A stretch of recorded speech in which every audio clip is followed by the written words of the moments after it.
All right, we're right at 7 o'clock, so I'll call tonight's city council meeting to order. And Karen, can we have a roll call, please? Councilmember Husnick. Here. Councilmember Valento. Here. Councilmember Erickson. Here. Councilmember Roberts. Here. And Mayor Bain. Here, I'd like to invite everyone to rise and join us for the Pledge of Allegiance.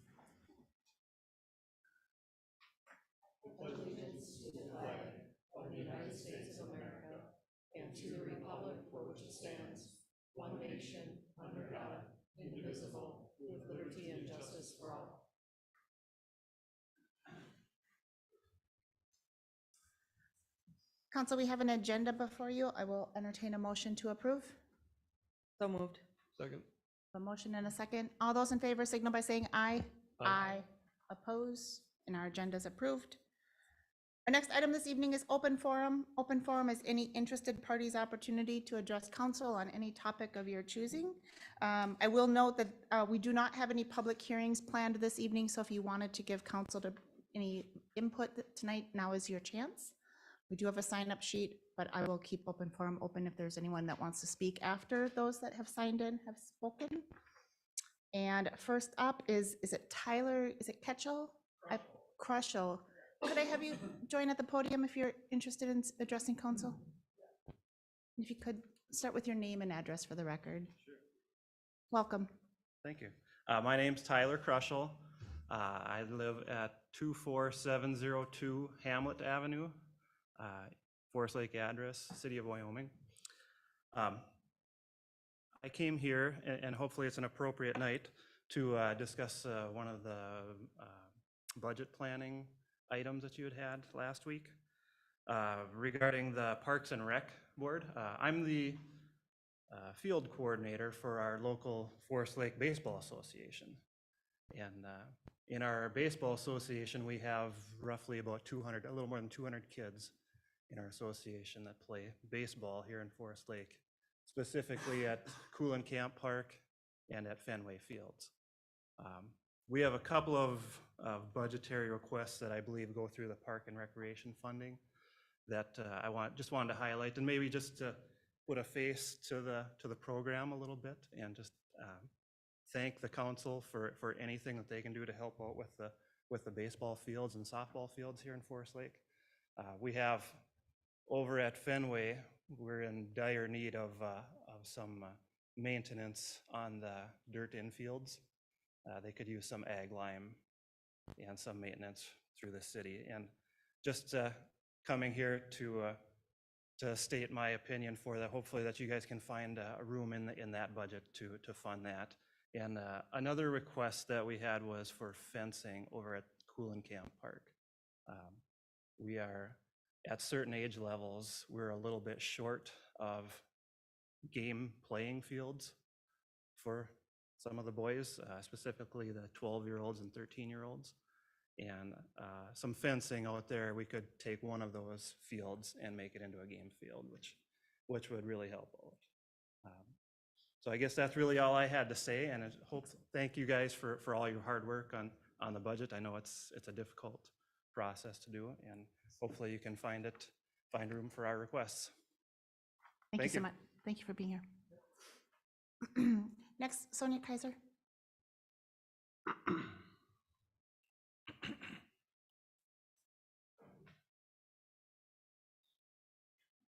Welcome. Thank you. I am here also. Oh, Sonia Kaiser, do I need to state my address? Address would be great, yeah. 47 2nd Avenue Northeast in Forest Lake. I'm also here on behalf of the budgeting concerns for the parks. A little background, I'm on the treasurer for the Forest Lake Youth Football Board, and I have been on that since its beginning as its own entity. Prior to that, it was under the FLA umbrella, and my kids are all graduated from school, but they did play all through the youth programs when we moved here starting in 2010. And baseball and football, and one of the things that has always been kind of talked about and excited about was getting lights out at Fenway. It's 13 years now, and my kids are all gone, but we still want lights at Fenway. So I'm hoping that this is going to be happening sooner than later. Just to give you some stats, we've got about, between all the communities that are in our program, we've got about 600 kids total. And when they come out to a game, it's their families, friends, they all come out to cheer on their players. We have the communities of Chisago, Princeton, North Branch, and Cambridge Isani, in addition to our own kids. And the sad thing is that the kids love to play under the lights, and we have a lot of night games. All of them are being played outside of our community. This year, we have a total of 57 games being played outside of Forest Lake in either Chisago, Princeton, North Branch, or Cambridge Isani, because they all have lighted fields. So I think that's a shame. I think it's a loss of potential revenue in the community. If we could have those games played here, families will go out to celebrate or drown their sorrows, either way, in our local restaurants and whatnot. And so I'm just hoping that we will find room in the budget soon to get some lights out at Fenway. Thank you. Thank you. Al Haugi.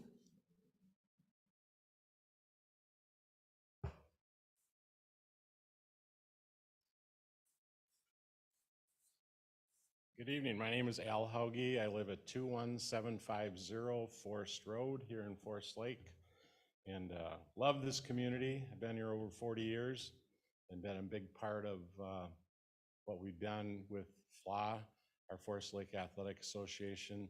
Two of my representatives from two of our sports were here tonight to speak also on behalf of what the city does and has been doing for us, and I want to thank the city for that, first of all. And have providing us with Fenway that we've really gotten a lot of good use out of. However, just like with everything else with use, there becomes maintenance issues. And those maintenance issues have been developing for quite some time now. I want to thank Dave Adams since coming on a few years ago. We have a great working relationship together. And Dave is out there with his guys to take care of things whenever I ask and see the need for it. However, the big one, and I just want to make sure that it is still within the budget for this year. I know there was a lot of issues with budget this year that you had to cut, and I totally understand that as a business perspective. But the one dire need that we do, and we're still looking at, and we're hoping it's going forward, which I've been assured that it is, and I believe those that have already told me that in talking with Abby and also Dave, the ag lime situation out there. We just hosted the last state tournament this past weekend for a total of somewhere in the neighborhood of 1,800 girls. Great tournament, 13, 14-hour days, both days.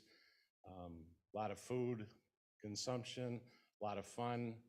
And the weather held up okay for us, but our fields, the ag lime is really, really distorted. I mean, it is to the point now where David brought us in some ag lime from what you stripped off of over at Belts Park. It's nowhere near what we need for filling in holes, and especially this weekend, I noticed when I was out there early on Sunday morning at 6:30, we needed to start filling holes and compact those so that we didn't have injuries from running, twisted ankles, knees, so on and so forth. So again, I want to make sure that we are going forward with that plan, which has been in the works for close to 5 years. It's well over-deserved at this point. FLA as a whole, we support pretty close to 3,000 kids within the Forest Lake area. And along with that, the undertaking of all the junior high sports now too, since the schools did away with those about 7 years ago. So it's a big, big job for a community of this size to do what we do. And we appreciate, as I said before, what the city can do to help us with that, and also what the schools are doing. Both of you have stepped up, and we finally have melded the three of us to be able to do things together, which is the big concern and has been for the 40 years that I've been on the FLA board. And I want to see it continue to go forward and move forward with additional tasks that have to take place. Lights have been a big concern. Unfortunately, this next weekend, we had the top tier state tournament scheduled for play out there, but given the time of the year with no lights we had to cancel that, and that brought in a ton of revenue as it did this summer for the one weekend that we hosted their summer tournament. So I do think and I pray that the city will continue to keep looking at what our needs are out there. We want to try to help and partner with you on things that need to be done. I know one other issue that on Saturday mornings, we're at overcapacity with parking out there. And, it's real easy to figure it out when I know how many teams I got on the football field when I'm out there at 8 o'clock in the morning. And then I got tournaments taking place in the softball complex and 2 games that were played on field 5, which is right across from the parking lot itself. We had an excess, I'm gonna say an excess of 3,000 probably cars that were out there that weekend. And that happened for 3 weekends straight. That's a lot of cars. And I know our police are trying to do everything and be cordial as much as possible with parking issues, but they can only do so much too. So Thursday I have a meeting with the schools. When Fly had the ice arena, we had a parking lot that we built above on the other side of the old coverall. And that parking lot alone held about 250 cars. And for whatever reason, they shut that parking lot down. People no longer are allowed to park there. I don't know what policies or politics that took place with it. I have a good idea, but I won't go down that road. But even with that additional parking lot to be used at this time, we don't need asphalt on it. It's a very good parking lot, and we just need the weeds killed out on it and graded. And that would take care of 250 places for parking. I've also talked with hockey about it. Different people there have asked me about that lot. They thought that we had built a lot there, and I said, yes, we did. And they said, it sure would be nice. It's a lot closer to the building when it's 10 below 0 out than to have to walk all the way in from the pickleball court that the city provides plowing out there for. And thank you for doing that. So at least when people do come to our community, they have places to park so they can at least walk into the ice arena. So one other issue is we lose a lot of balls at football, especially the 6th grade age when they're kicking for field goals. The fences out there in the area where the goalposts are at are not high enough. And I would like to talk with Dave about that, getting an estimate, because I know he's looking at some other fencing estimates out at Cooling Camp.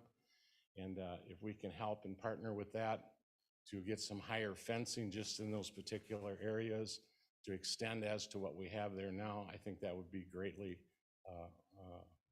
appreciated an awful lot.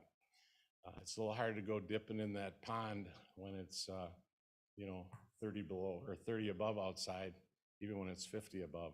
And I know I've seen kids out there trying to get footballs back out of the water. So again, thank you for the time and letting me speak. I know I took more than 3 minutes, but I do believe in Forest Lake, and as our motto is, as good as it sounds, and it is a good place.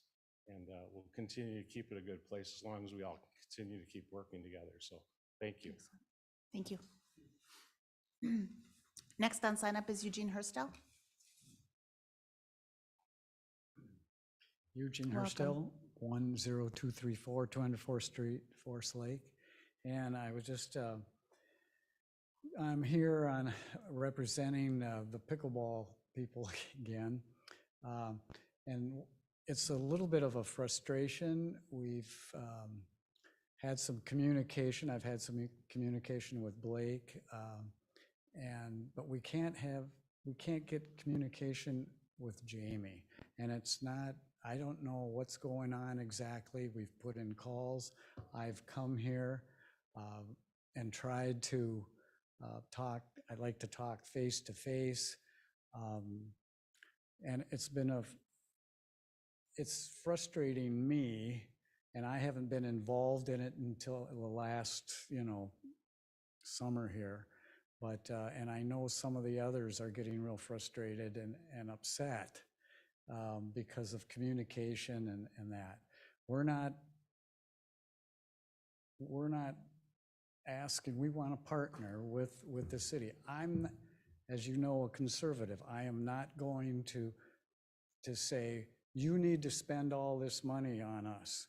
No, because we're going to help out. We're going to be partner, and I'm going to work toward that. And to make sure that, and we think that we can raise funds and partner with the city and stuff to hold it down so that, but we need some communication back and forth. I came up to the city offices. It was 10 after 1. I'm assuming people are done with their lunches and stuff. There's one person standing and manning the desk there and saying, well, nobody's here. Somebody else came in too. Nobody's here, and Jamie isn't ever here. And so the only way you can get a hold of her, she's in and out, blah, blah, blah. I know Jamie, she's a great person and everything, but we need, and I want to be very respectful and stuff, but if we have to start banging a little bit and stuff, and we'd really like to have some communication, get back and forth, because we can make it work, and we can help out as much as possible. And then also, I know you're gonna, as I was at the budget workshop and stuff, I just say, I know there's wants and I know there's needs, but with this kind of economy and stuff, I would be very careful. And we all need to take care of our own homes and stuff and do maintenance and stuff. And I know I think the last 2 years is approximately 17% increase in inflation, 17%. And last year, you held the budget down a little bit. Can you tell me what the increase was? 6%. Up at about 6.5, Yeah, 7. 6.5 and 7.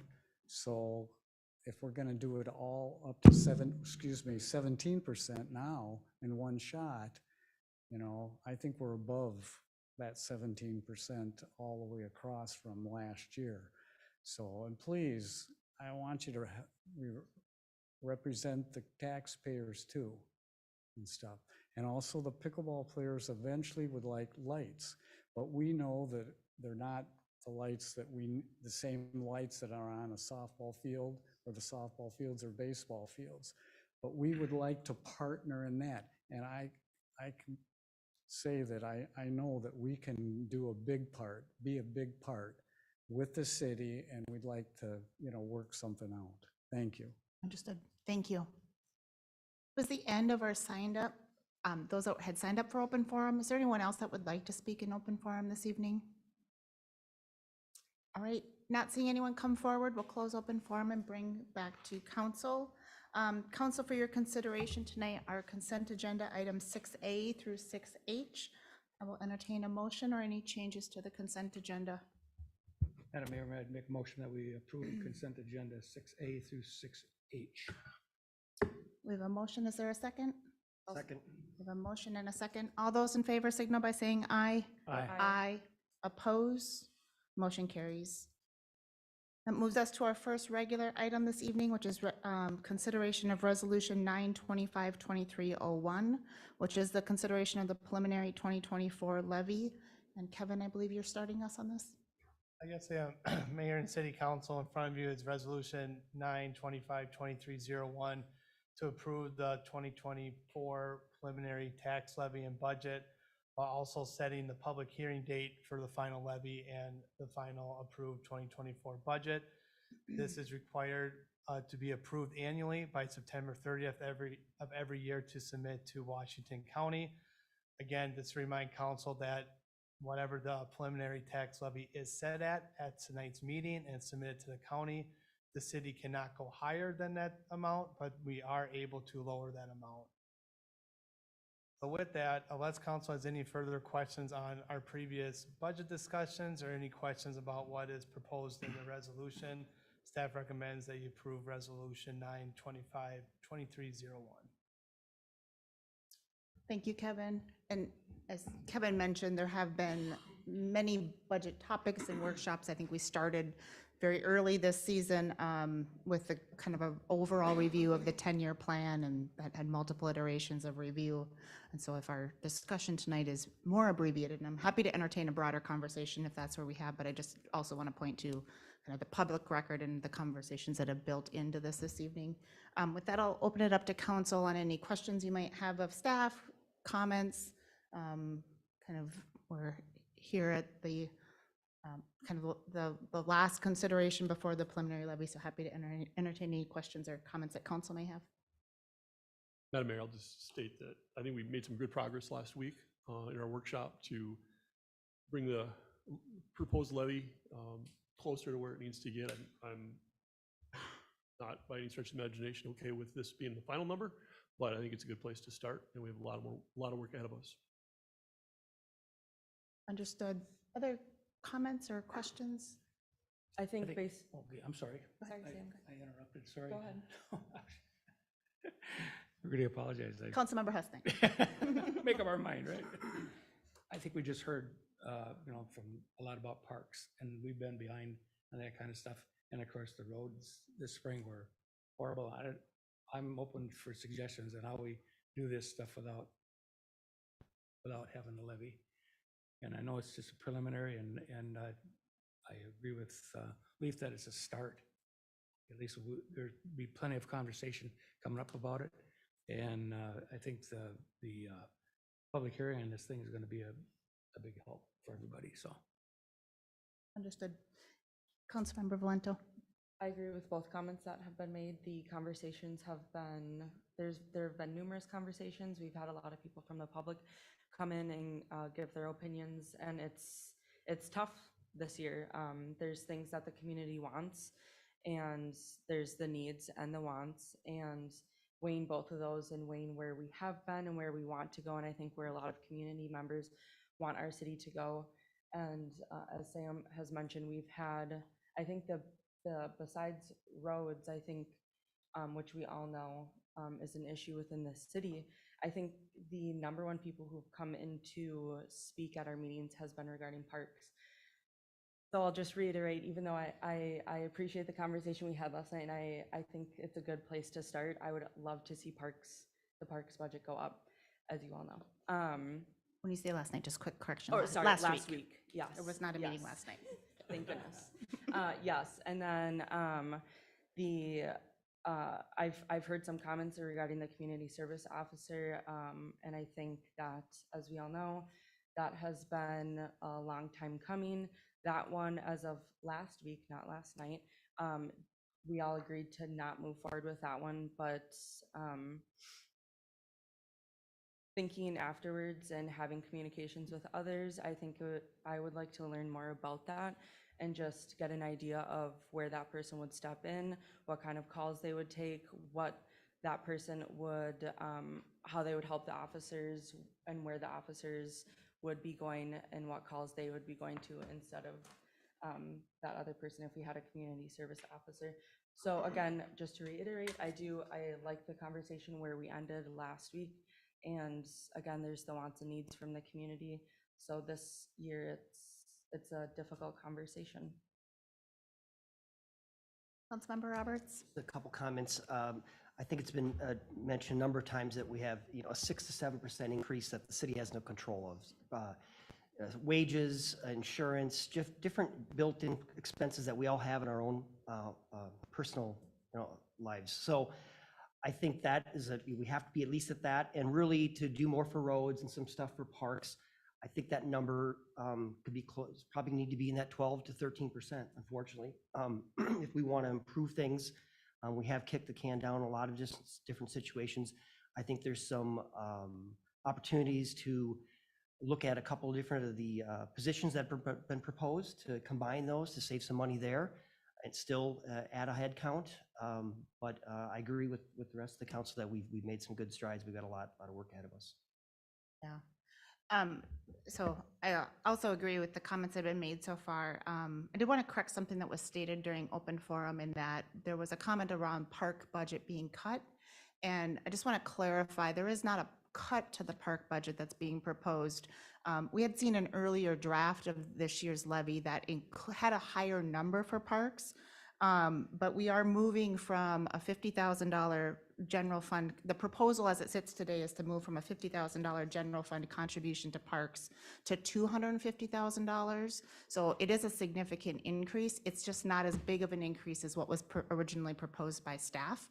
I would highlight this is an area where like many topics of our 10-year plan, and whether that is street projects, internal staffing, parks, building facilities and maintenance. There's a number of areas where we have known over time that we are behind. And so we have been on this mission over the last 2 years for sure of let's develop a 10-year plan. Let's get some preliminary cost estimates. Let's start stacking projects and prioritizing projects and seeing what is that going to take. And this will be the first time that we have been able to see all of those pieces together, including maintenance on this building, a 10-year park plan, 10-year street plan, all of that together. And, you know, not a shock, it's a big number to get caught up in all areas. So the question is, how big of that and how aggressive are we in this year on getting caught up on what that plan was? And if the plan's wrong, then how is the plan wrong and how do we adjust the plan? Maybe it's not a 10-year plan, maybe it's a 15-year plan. And we're not going to solve all of those between now and December. This is an ongoing consideration. The question for us is, again, how much do we play catch up and how much do we take on in this upcoming year? So there is still a fair amount of conversation to be had around the individual positions and some of the specific projects that would be considered. And that is where potentially there is some room between what's being proposed tonight and what we might ultimately decide on December.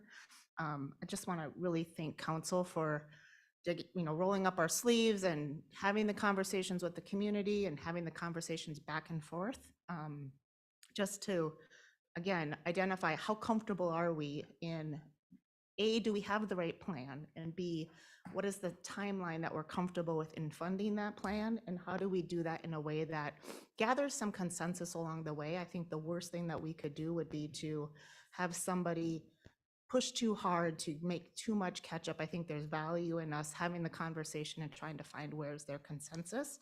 And I suspect that is what we will do here between tonight and December. And then again, this is an iterative process. This is draft one of a 10-year plan. We need to continue to do this, and we need to not ever lose sight of what is the long-term impact of our projects. We're talking right now about projects that, you know, what's a city contribution for the 11th Avenue County project, for example? Well, that project isn't going to take place for at least another 3 years, but we need to be doing that now. And so some ways our 10-year plan needs to evolve into a 20-year plan. But considering a few years ago, we were looking in a very myopic 1-year increments. And so we've covered a lot of ground. And now is the time for us really to do our best to, as much as none of us like these numbers, to tell the public, this is what we think it's going to cost to do what it is we hear you want us to accomplish. Lights at Fenway, Egg Lime, how long have we been having the Lights at Fenway conversation? A very long time, right? Forever. So ultimately, where does that fit? And for someone to say, here is on the plan and here's how we're going to fund it, we have a lot of ground left to cover, but we have, at least we have something concrete on paper that we can now be having this conversation. So thanks to staff for getting us to this point. Thanks to the community members who have continued to provide input. We're going to need you to continue to provide input. And thanks for council for kind of facilitating the conversation and saying, you know, doing the hard work on, again, where is there consensus? What are the areas where absolutely we need to move forward versus where do we need to have some more conversation or gather some information, push staff a little further of this isn't quite yet a fully developed idea. Again, we've done a lot of work, but there's still a fair amount ahead of us. I think the worst thing we can do is to say, it's gonna be fine and just go low. We know that we are facing a large number, and I think we need to have our eyes wide open. We don't need to tackle it all again in 1 year, but we at least need to know what is that ultimately going to cost, and how are we gonna, accomplish that as a community. So with that, I'm happy to support the preliminary levy this evening. And I would move that council approve resolution 925-2301. Is there a second? I'll second. Any further discussion, questions? Go ahead. One Sam. comment. Knowing that this is preliminary is the big thing here, and I think it's between now and December 11th. We've got some opportunity to really, my ears are open to anybody that wants to talk about it. And if you got a good suggestion on how we can change things or fix things, I'm all ears. And you can contact me anytime you want on that particular subject, or any subject that has to do with the council here. So it's very important that we have a starting point, and so happy to support this resolution so far. So To that point, we should I know staff's working together on a summary document based on what we're assuming we're going to approve tonight, kind of a summary document to help communicate to the community what are the pieces. As I mentioned, there's a lot of layers to this, and this has been a working session for over the last 6 months. I wouldn't expect the public to watch every single public meeting together. And so once that information's available, I would encourage us to dedicate some specific workshop time to walk through the elements of that 10-year plan in another layer of detail, just as an opportunity to kind of provide the public to come along with us to see where we are. I would envision a portion of a workshop being dedicated specifically to parks, a portion dedicated specifically to streets, just again to review for the public and for us as council to kind of continue to have the iterative process of what's included, what's not included, what does that look like. So I think that would be important as we have regularly scheduled workshop meetings, and let's dedicate some specific time for those topics. Any other questions, comments? We have a motion and a second. All those in favor signal by saying aye. Aye. Oppose, and motion carries. Thank you so much. Council will move into our next discussion item, which is Washington County Household Hazardous Waste Facility and Environmental Center. Abby, I'll have you tee this up, and then there are 3 resolutions for council's consideration tonight. Sure. Thank you, Mayor Bay and members of the council. As you might remember, earlier this year, the city entered into agreement with Washington County to swap some land, real property the city owns, in exchange for real property the county owns. The county would like to build a northern environmental center on the city's land. However, at this time, the land swap hasn't occurred. The county is prepared to move forward with a grading permit that has been approved by the council. However, because they don't own the land, we've kind of got a little bit of some jurisdictional issues, as the watershed district won't release permits for them to be able to grade at this time. So before you tonight are a few documents that can help the county keep moving on their journey of getting that construction started this year. So the first document before you is an easement that's just putting an easement over a very large wetland on the property. This would be required if the county owned the property, if the city owned the property, if Joe Schmo owned the property. Time of development, we put easements over wetlands. Next would be approving a vegetative wetland buffer and an upland habitat maintenance agreement. This is a document that puts a buffer around that wetland and says, we'll keep that in that pristine condition. And then lastly, a resolution approving a stormwater management facility maintenance agreement.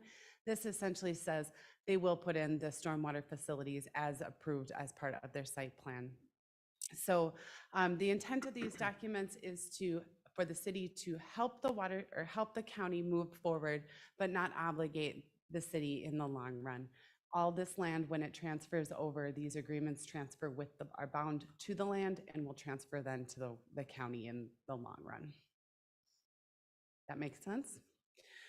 So the council should review the enclosed easement and agreements, and if favorable, staff would recommend approval of all of them. And yes, there are 3 separate motions and resolutions I'd ask for you tonight. Certainly happy to review them, but they are listed on, it looks like page 118 in your packet. Thank you, Abby. Council, questions for Abby, comments? I think we're just dotting the i's and crossing the t's here, the way it sounds. Councilmember Erickson, did you have a question? Yeah, just one quick question regarding the resolution related to the stormwater management. So the county will be responsible for maintaining that stormwater, everything associated with that, That correct? is correct. All right, perfect, thank you. That was my question. I just wanted to make sure we weren't locking ourselves into a long-term. This is an interim to get them started. Once we've conveyed, they have long-term. That is correct. It is their project. They would be responsible for those maintenance obligations. Madam Mayor, I make a motion that we approve resolution 09-25-23-02, the wetland easement. Motion, is there a second? I'll second. Councilmember Member- Roberts have a question? Yeah, I just Second, have a can- question before that, sorry. That's Well, okay. you- Can we, it's still- can it's we still do open. during discussion? Sure. We have motion and a second, discussion. Okay. Councilmember Roberts? Just, and maybe it was in the packet, I missed it. What is the delay on the transfer of the property? Was there anything that came It just up? really comes down, we had the plat, the plat's been approved, the mayor will be executing it tonight. And then there's just kind of some of those very customary things that happen with land transfers. Being public entities, we still have to go through the process of title work, getting deeds, getting them scheduled. And so it's just a matter of timing more than anything. I think the county was maybe well versed in getting all of the documents and everything ready for this construction of the building, and then, getting that land actually swapped out has kind of just delayed a little. Understood. We have a motion and a second on the table. Any further discussion? Hearing none. All those in favor signal by saying aye. Aye. Aye. Oppose? Motion carries. Went up for the next resolution? I'll make a motion that we approve resolution 09-25-2303, the vegetated wetland buffer and habitat maintenance agreement as presented. I'll second. We have a motion and a second. Any further discussion on this one? Hearing none. All those in favor signal by saying aye. Aye. Oppose? Motion carries. And next, resolution 925-2304. I'll just go ahead and make a motion that council approve resolution 925-2304. Is there a second? I'll second. Motion and a second. All those in, any discussion? Hearing none. All those in favor signal by saying aye. Aye. Oppose? And motion carries. Our next item this evening is the Fire Relief Association benefit level increase. Chief Newman. Mayor, members of the council, up in front of you for consideration is a increase to our fire relief pension from $5,900 per year to $6,100 a year.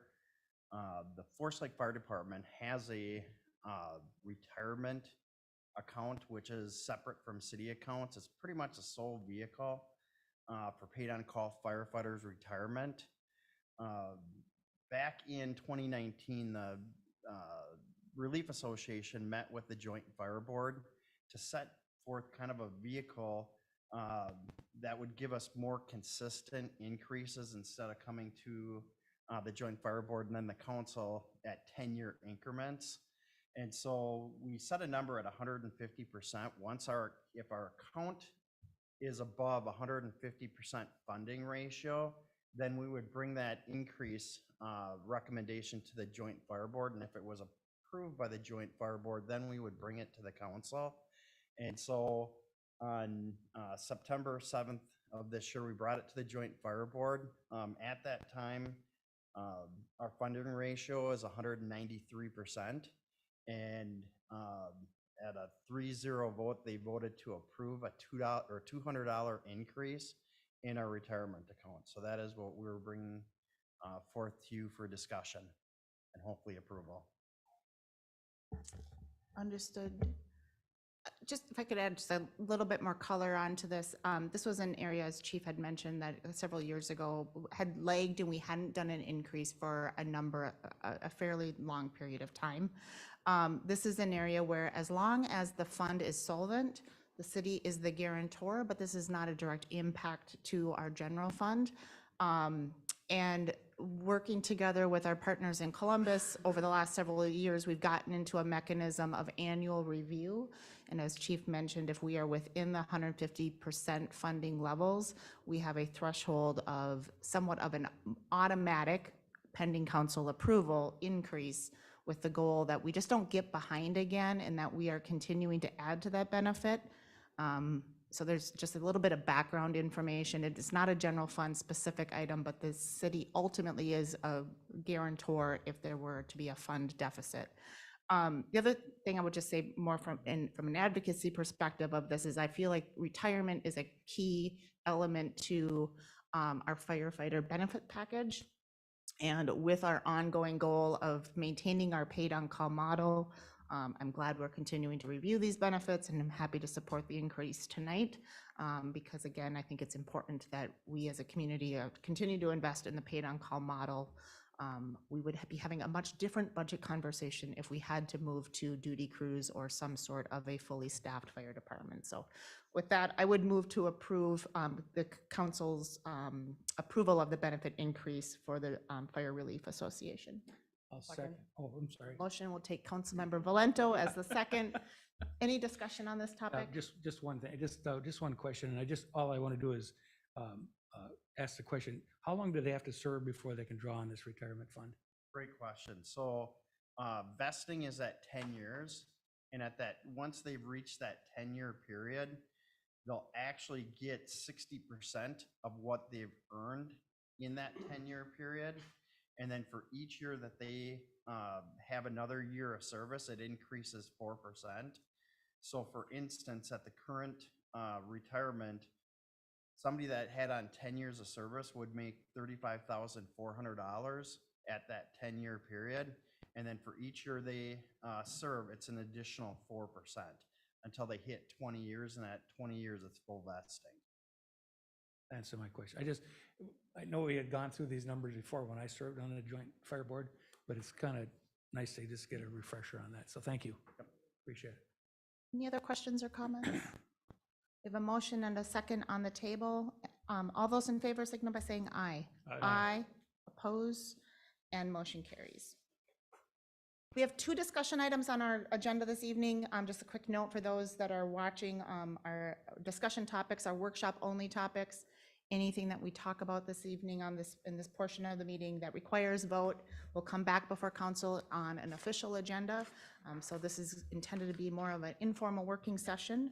And our first item this evening is a presentation from Republic Services. Karen or Patrick, any tee up before we invite Bev to join us? I can do it. Mayor Bain, Bev Mathieson is here with Republic Services, and she wants to provide some additional information to the council on basically how great we're doing with our recycling and our refuse services since Republic has taken over the contract. So I'll just let Bev go ahead and take it from here. Thank you, Karen. Bev, good to see you again. Thank you. It's so good to be back. Karen, is this set up or?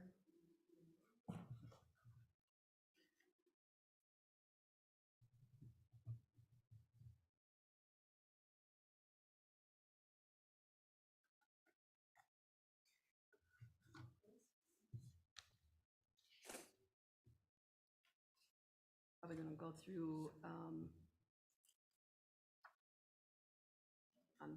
mine.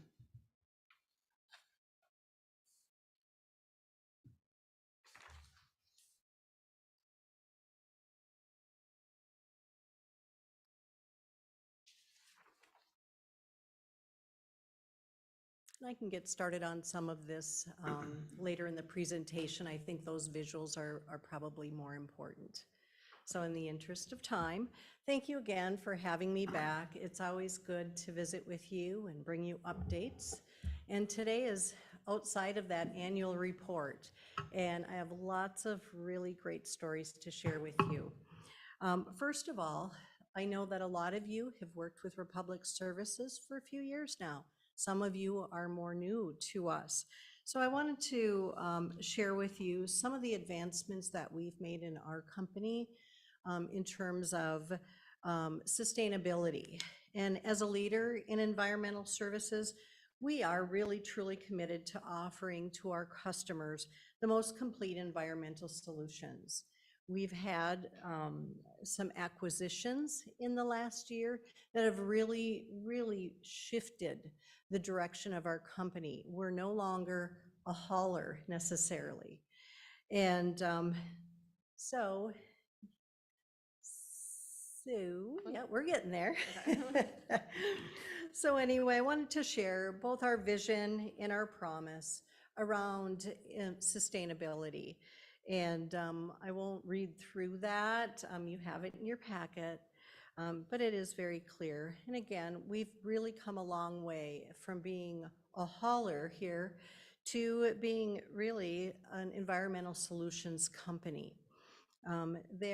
I think we've read a lot lately about train wrecks, hazardous accidents, those sorts of things.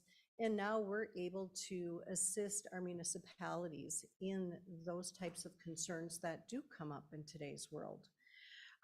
Also, very happy to announce our new Polymer Center for the recycling of plastics and to be able to really bring that full cycle. Our first Polymer Center should be opened yet this year, and that's in Las Vegas. We have plans for 3 more across the country, 1 in the Midwest. We're not certain exactly where that location is going to be, but as soon as I find out, I'll be sure to share that with you.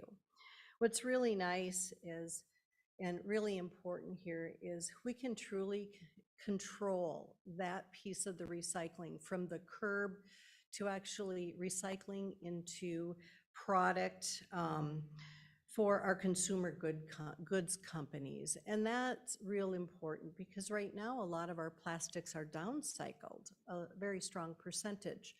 We're seeing plastics recycled into carpeting, textiles, even the shoes I'm wearing today. And so it would be very nice to be able to control this full circle and actually increase the percent of plastics that are recycled, fully recycled, and to help companies like Coca-Cola. Coca-Cola, and other alike companies, Nestle, PepsiCo, all of those companies have some very, very wonderful sustainability goals. And so we'll be able to assist them. We've got currently a contract with Coca-Cola to help them reach their 50% goal here in the next few years. So some very interesting and wonderful stories there about what we're doing to take sustainability and put it in action.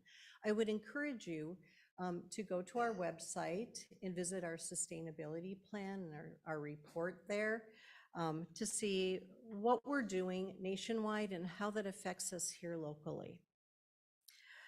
On top of that, another area that I'm very proud of and have spent many years being involved with is our Committed to the Community National Neighborhood Promise Grants. Locally here, in the last few years, we've been able to participate in some of those.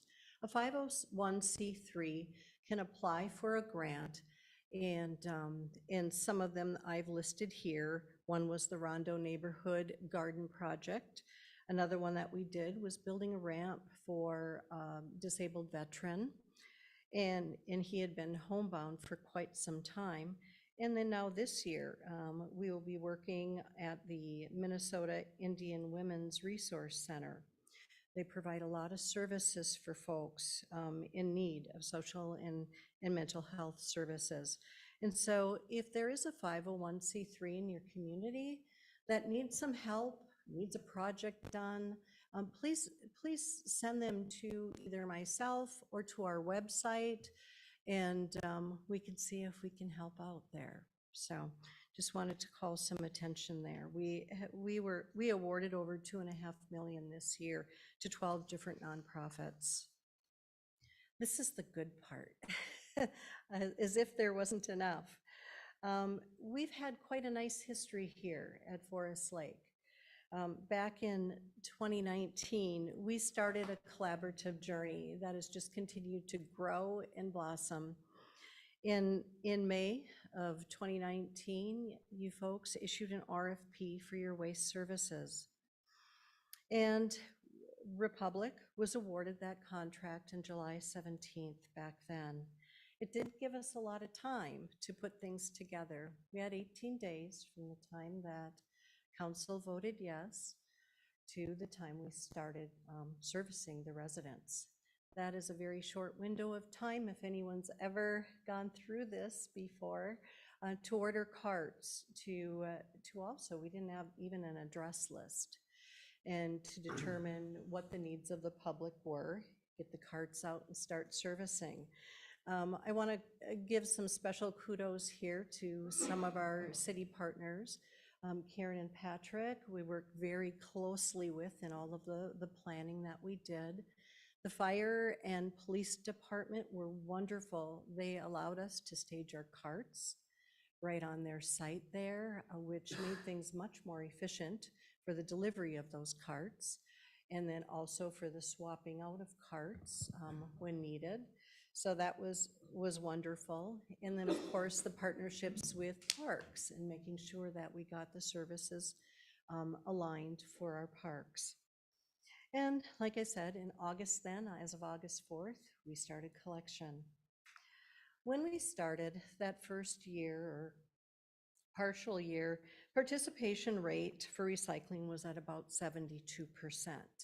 Now, granted, we're not looking for 100% there. I don't know that that's realistic, but that was a little slim. We knew we had some work to do, but we gathered that data very quickly in our relationship to make sure that we knew where we were and understood where we wanted to go and work on the planning. Contamination rate from our sample was at 18%. We did an audit that year, and that's relatively high. And again, we knew we had some work together, so we worked with staff and came up with some really great education plans and got that out to the community. And then March 2020, yes, we all remember that, where the World Health Organization declared the COVID-19 pandemic. What we saw there were increased volumes on the residential side, decreased volumes on the commercial side with that. And during that time also, a national CDL shortage of drivers. I will say that we've weathered that storm quite well at Republic Services, and your drivers are tenured. We continue to recruit, and one of the reasons I think that we've been very successful is we continue to be on the list for a company that, a sustainability company where people want to live and work. They want to work for us, and so we're very proud of that. And then recycling in 2021, recycling participation did continue to increase. Our contamination rate, we weren't seeing decrease like we had wanted, but we knew with time, getting messaging out over and over again, we knew with time we would see results if we continued on down the path of recycling education. And then last year, recycling contamination improved to a 10%. And so we were very excited about that and continue to do education in the community and continue on with our education calendars. And then participation rates by 2022 had risen to 78%. And I had the pleasure of talking with many residents. Some had called and said, I really don't want to recycle, come and get this cart. And I would explain, well, let's talk about what do you throw in the trash at home? Why don't you give it a try? Let's start with two things. You get your newspaper every day, you buy milk, let's start with that.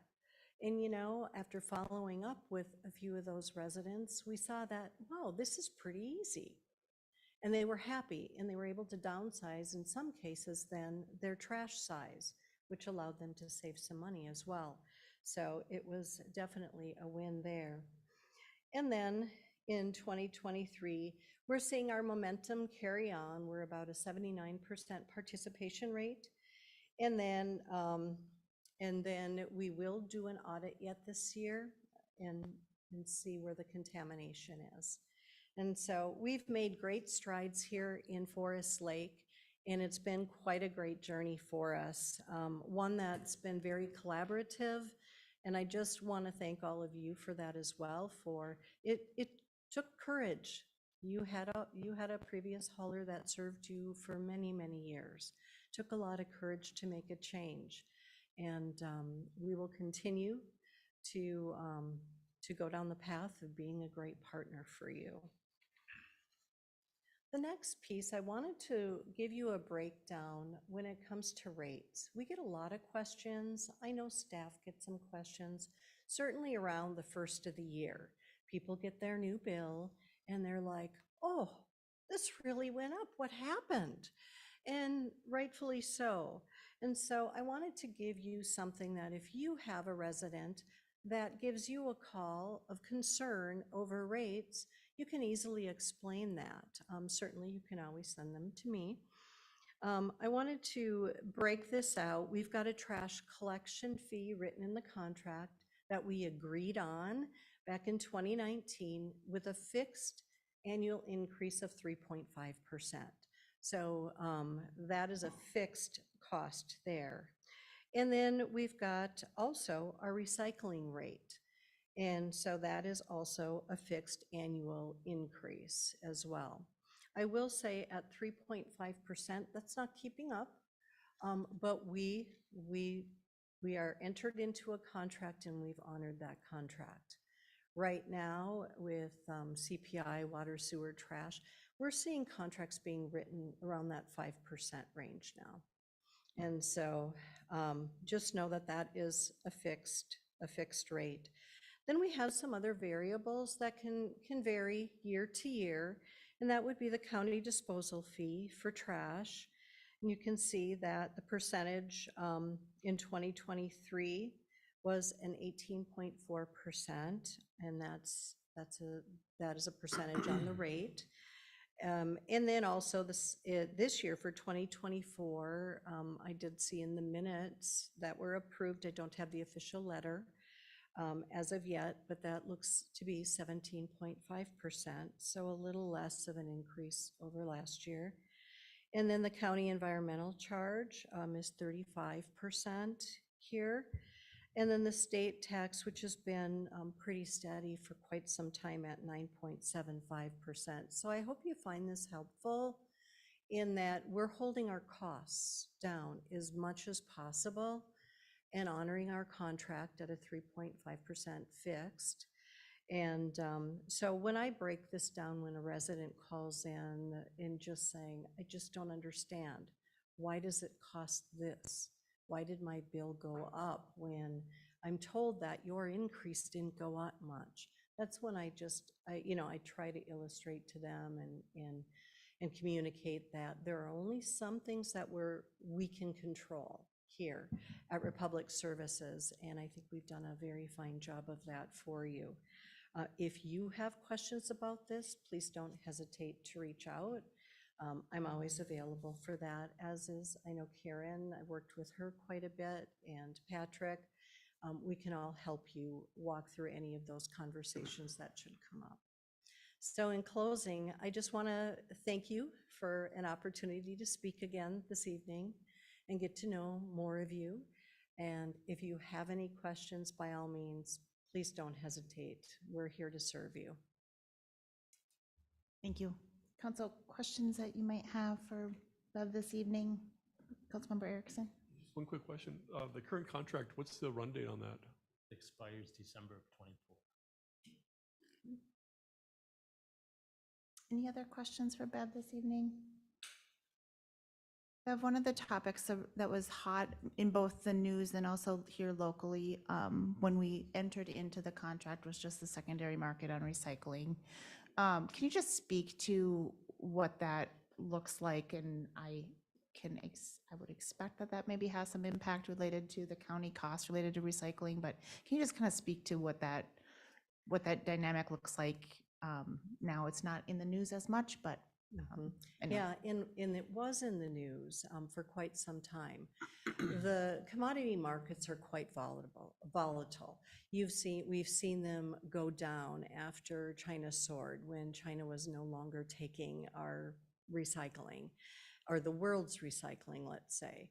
I want to also make sure you understand that the recycling that we take from your city, our buyers of the recycling product are either local or Midwest. On occasion, it's within our nation. So That is staying here. It's not being shipped abroad. But yes, right now, some of the commodities have taken a little dip again. They're not where we thought they would be right now, but again, we saw them come down, the value. We've seen sometimes with cardboard, it's difficult we have great contracts out there with our buyers, but it's sometimes difficult to unload some of the product in terms of cardboard. There have been times where we have paid to have the material taken and recycled. And so it has been volatile over the time of this contract. We've weathered that storm quite well. The plastics right now are struggling a bit. Some of the metals are still okay. But again, a lot of volatility there. And that's where I think your contract has suited you well with a fixed rate. There are some contracts that vary each and every year with the 12-month look back based on what that is. And it's in a good year, that's very good for the residents. In a year that commodities are not doing well, then everybody has to pay more. With a contract such as this, everybody understands what the rate will be each and every year for the next 5 years. Thank you for that detail. Any You're other welcome. Any other questions for Bev? Thank you for the update this evening. Much appreciated. Thank you again for your time. All right, our next item this evening, again, under the discussion workshop topic is the Broadway Avenue Bridge lighting. And Abby, I think you're starting us on this topic? I'll start, Janet. Sure. I think the last time that this was brought to the council, the question was whether or not you wanted staff to really kind of be working on this. I think that at the time the council said, go figure out what that cost is really going to be. Looking at the costs associated with this project, it'd be about $10,000. We have talked with the company that would install the lighting for the city. They do still have room on their schedule. I think they're just waiting on us to do that. Done preliminary outreach with the chamber, just very high level. Do you think there would be interest? No commitments have been made by anybody. In recent discussions with Nanette, and very respectfully for the chamber, they have their own fundraising that they'll be doing this time of year, so it's not necessarily something that I would wholly count on them to help us with that. So bringing this back before you to let you know that it'd be about a $10,000 project, and passing it over to the council to discuss. Thoughts, Councilmember Erickson? Looks like. Yeah, I know as a member of the board of the chamber, we just had a recent retreat and spoke about how we will, certainly help promote, different activities, just like we do with the street dance, but we can't participate in funds collection, that sort of thing. So I think, if we move forward with this project as a community, hopefully the city will be able to be a partner in it from a funds collection standpoint, but I wouldn't look to them to be a financial source. Just given the topic of the discussion tonight with the levy we're considering, I don't think it's in the city's best interest to fund it. That being said, I think that there are, a number of things that has happened this last year that community leaders, from the business community have really stepped up and said, yeah, I want to be a part of that. I mean, the street dance, for example, wonderful, quickly got funding for that. And so I would love to see us continue to pursue this. And, I know the chamber will play a role in promotion, that I know for certain, and I think that there are several business leaders in the community and just residents, non-business leaders that would love to see this addition come this holiday season. Mayor Bain, if I might just add, in speaking with Nanette, I think there was some confusion. City staff would not envision at all the chamber collecting money on the city's behalf. Any donations that the city seeks for any of our events or promotions or whatever come straight to the city. We wouldn't want any third party intermediary. Yeah, great point of clarification. I was speaking more broadly of our board conversation. Question, just to clarify your perspective, from a city funding perspective, it sounds like you're in favor of city promotion, but on the funding side, is that not this year? I don't want to put words in your mouth, but also No, one. great question. No, I don't think the city needs to fund this, but I think we should support it. I think that there might even be again, I wasn't part of the conversation about the scope of it, but maybe there's even a scaled back initial version that we could stair step to that $10,000 level, but maybe there's, you know, an interim step that we can take, and the city ought to support that by allowing it to happen, but let's find funding from the community. Understood, understood. Other perspectives, thoughts? So, Member excuse me. Roberts? To your point, Councilman Erickson, there is a scaled down version of that would just be the outline of the bridge instead of every single, piece of the bridge. That comes in I saw the quote at $4,400. I think it would be a good stair step where the city would, we would do that, partner with sponsors. To raise the $4,400 would be pretty easy. You purchase those lights, and then if it's a success, the next year you would go to that next level and do the entire bridge. Just be involved in the street dance and soliciting for sponsorships. I think that to achieve that $4,400 mark with the city doing the things they've already done, I know that Dave has been in contact with the vendor and worked out a source for power.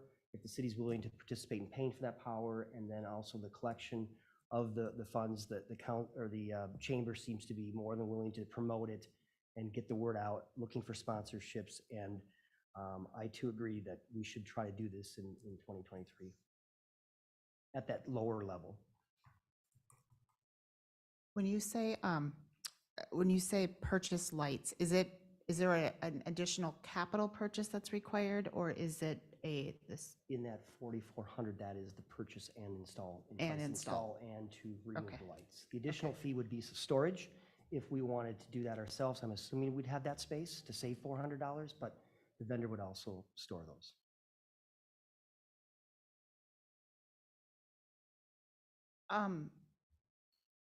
Councilmember Husnick or Councilmember Valento, and thoughts? Do we have an Yeah, go ahead. That's the theme of the night. We're gonna have to raise our hand, right? Yeah. Go ahead. I need a buzzer to start dinging in. Do we have an estimate for how much it would cost for electricity? I assume we don't. And when we talk about funding from, I would prefer funding to not come from the city, especially looking at today's budget, the preliminary budget, where we all want to go, looking at the 10-year plan. So my concern when we're talking about the 4,400 or 10,000 is that only taking into consideration the purchasing of lights, storage of lights, takedown setup, and not electricity. Yes. Just for clarification on the record, the $10,000 included the estimate for security, or electricity. The 4,400 we hadn't estimated, but you'd add on I'd assume just that difference there. I'd have to do my quick math.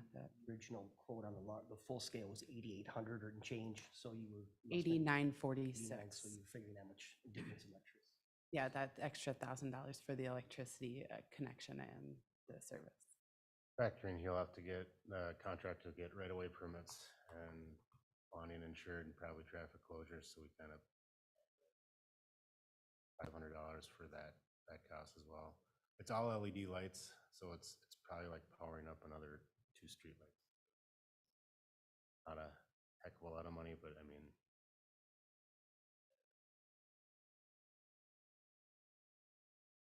Councilmember Huss. Yeah, I certainly support the idea. It's just, if we can come up with start out with the $4,400, whatever, I think it's a great idea. And I think, it's the LED lighting that has proven to be a really economical way of producing light. It's not very expensive, so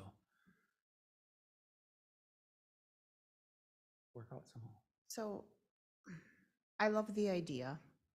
My concern is on the logistics of solicitation of and securing enough sponsorship in time for when we have to make the commitment. With all respect to city staff, it's not a city staff thing. I think it's a government thing. I think it is awkward. It's just awkward for us to be soliciting donations. It is a different thing where if we have a business owner that's promoting an event that is a different ask than if it is coming from the city, especially in a year when those business owners also know that we are considering a fairly sizable levy. It's a harder ask for a city to make, and without us having a fundraising partner who's kind of taking the lead that's outside of staff, I'm concerned about being able to do this in enough time to also be able to make the commitment. Not to say it can't be done, but for us this year, because in absence of, I think there's probably going to have to be a contract signed soon, and so in absence of those commitments, we have to then, it would then fall, I'm assuming, to the city to fund that. And again, we do many things well as a city, and our staff are very, very capable, but to spin up a new program that we haven't, previously had, and to solicit enough donations to fund that gap, I have no doubt that somebody that was not specifically related to the city would be able to do that very quickly. And so if we could identify a partner to take the lead on the fundraising side, then from a staff supporting the permitting and all of the logistics, I'm happy to support it. It's just, I'm not sure we have enough runway to be successful on the fundraising side. Because again, it's just, I think it's an awkward ask coming from the city. I wish we were in a spot where we could just fully fund it. But also, I think this is the year where we shouldn't be looking for a last minute ad. I think the messaging's challenging when we're also going to the community with a fairly sizable levy increase, which I know has already been acknowledged. Madam Mayor, I can appreciate that. I think the difference that, we have an established program with the hometown holidays. So this is just building on that. So it's not like this whole thing is a new concept. Well, the bridge lighting is. Yep. I think we've had great participation and a great track record with that. We're taking some steps to just even improve that experience this year. I think that again, just based on some, even some personal involvement with some recent activities that have been a tremendous success. I don't think that a 44, or call it $5,000, if there's some right-of-way stuff, I don't think that's a big lift. I really don't, for the community members that have demonstrated a history of wanting to participate and be a part of something special. And I think this would be another example of that. Fair point. Is this then, are we specific? Dave, go ahead. Maybe Abby was going to say this as well, but just perspective on timeline and talking with the contractor, he would need to have, he wanted to be on his agenda, be November 10th would be the latest he could put the lights up. Then need to make a decision by our October 9th council meeting. Time to do right-of-way permitting, which I'm guessing will take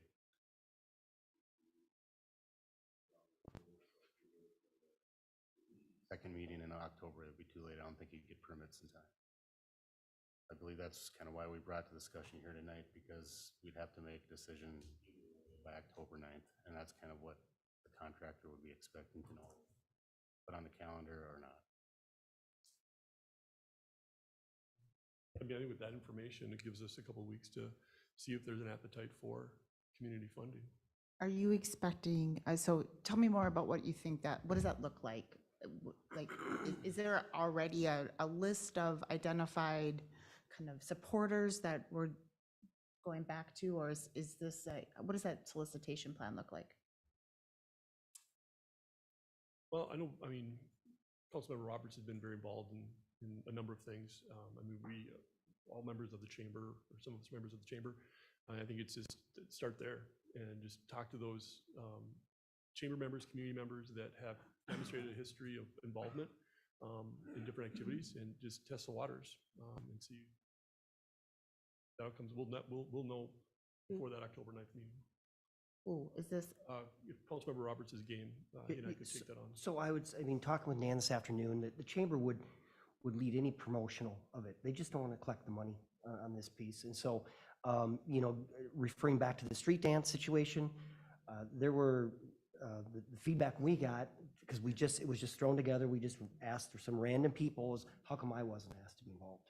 So with that being said, I think it would not be a heavy lift. I think if I would, I'm going out on a limb here a little bit, but have it 3/4 funded by the meeting on the 9th of October. I don't think would be a problem. So there's a Patrick. point person that's going to do this, whoever that may be, and then just giving the funds to the city to, correct? So we're not involved in the actual solicitation. No, It's that is not, Reception of the funds. right.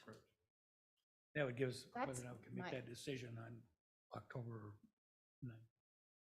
That eases my concern. So if there is a thought that there is, like, if the city is simply the funding, the collection of funds, I think that is what is a role we should play. I just don't want the expectation that we're asking staff to roll out a solicitation plan and reach out. But if those are already warm leads and if that path has been started, Patrick, in my sense, I see you nodding a bit. Is that a more acceptable, attainable that We're we? very happy to take the funds and whatever they are raised and by the deadline and do that. It's just, I wanted to make sure what our role was. And if we were to green light this, here we are, last week in September, it gives us a couple of weeks to at least tally some, see where we are in fundraising and come back for a decision first week in October, or first meeting in October for funding. And then Dave, does that provide enough execution time if? Yep, that will give us enough time to get the permits and all that stuff. I just feel if we get to that second meeting in October, we're gonna run out of time, because then you run into a snag with permitting and then.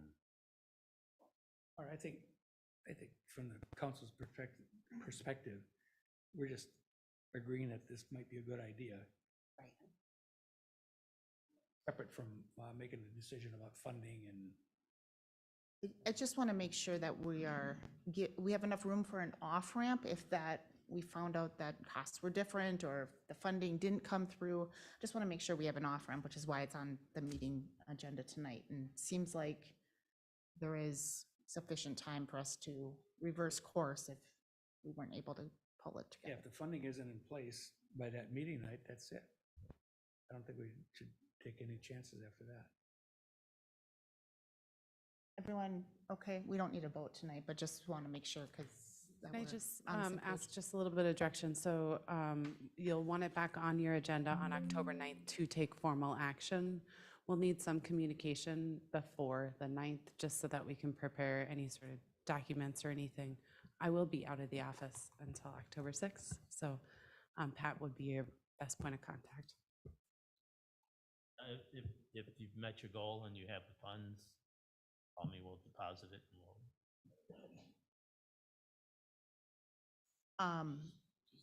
One clarification, what is our go, no-go number? Is it 44?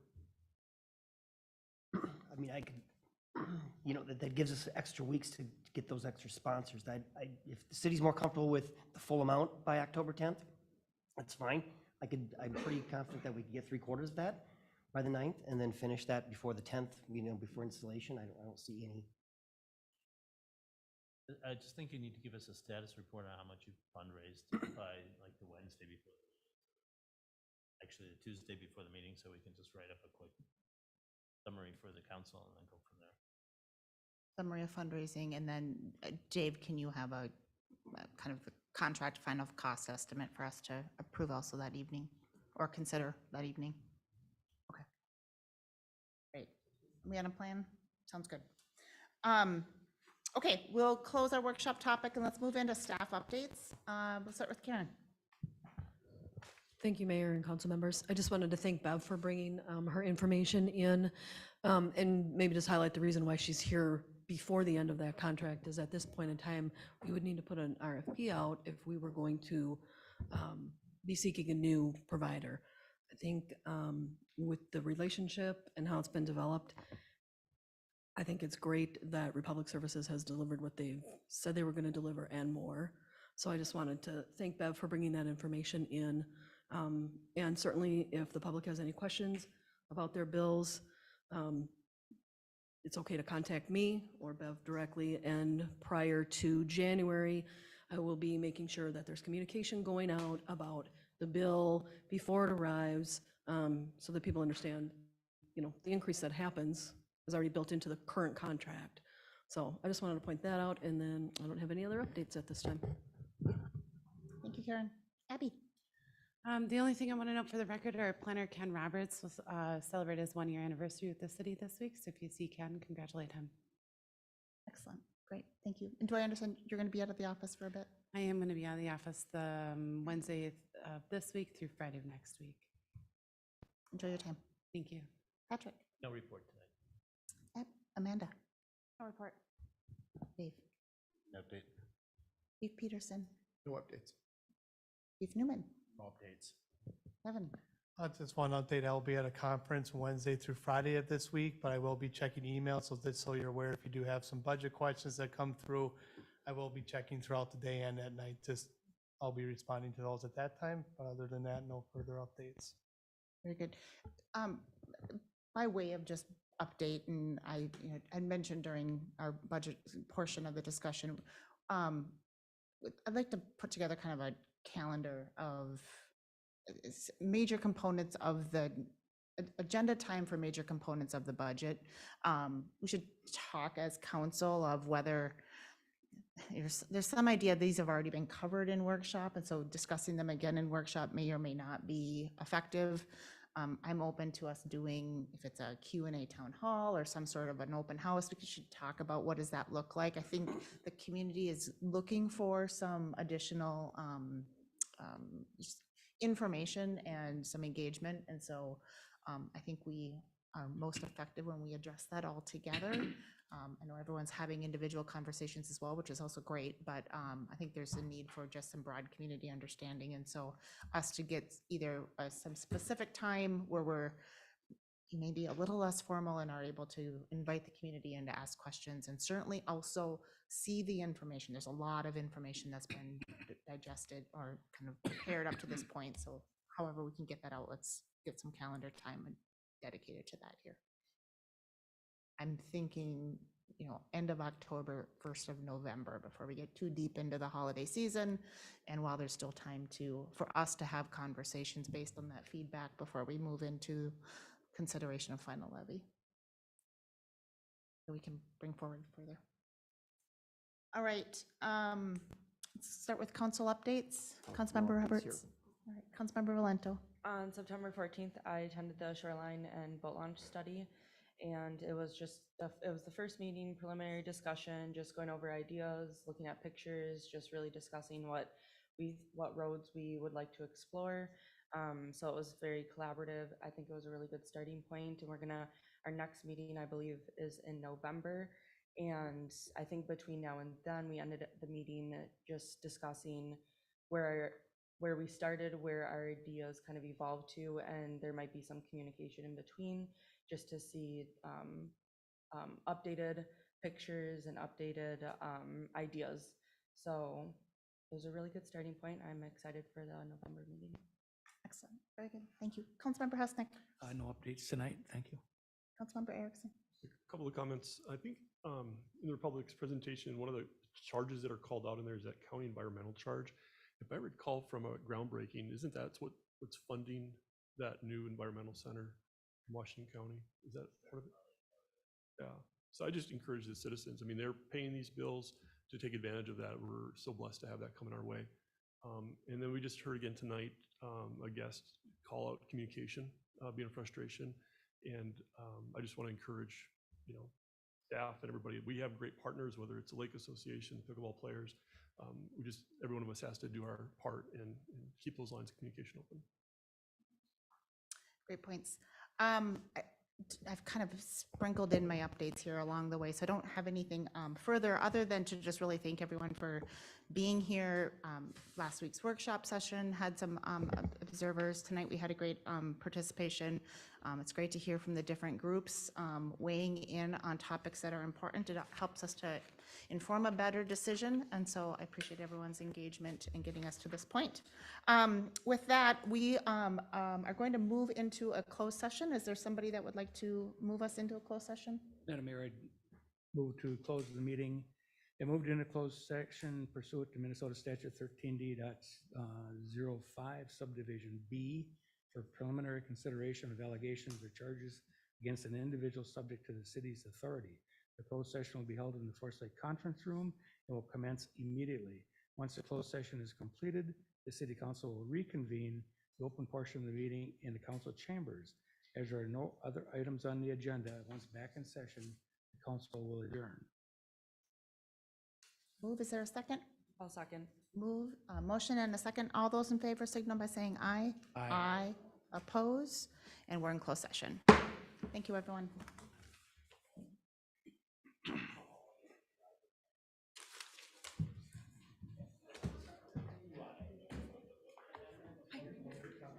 Government Finance Officers Association.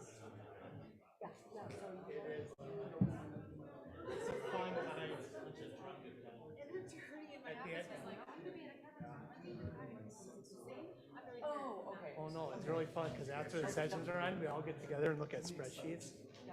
You can shoot calculators upside down and spell words out and stuff. Yeah. Not quite that. Whoa, whoa. Yeah.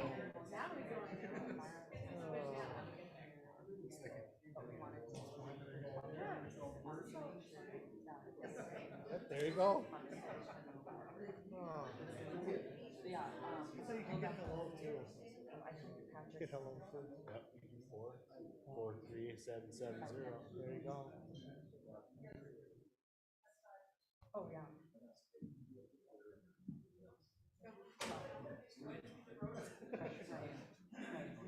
Oh, yeah, I definitely.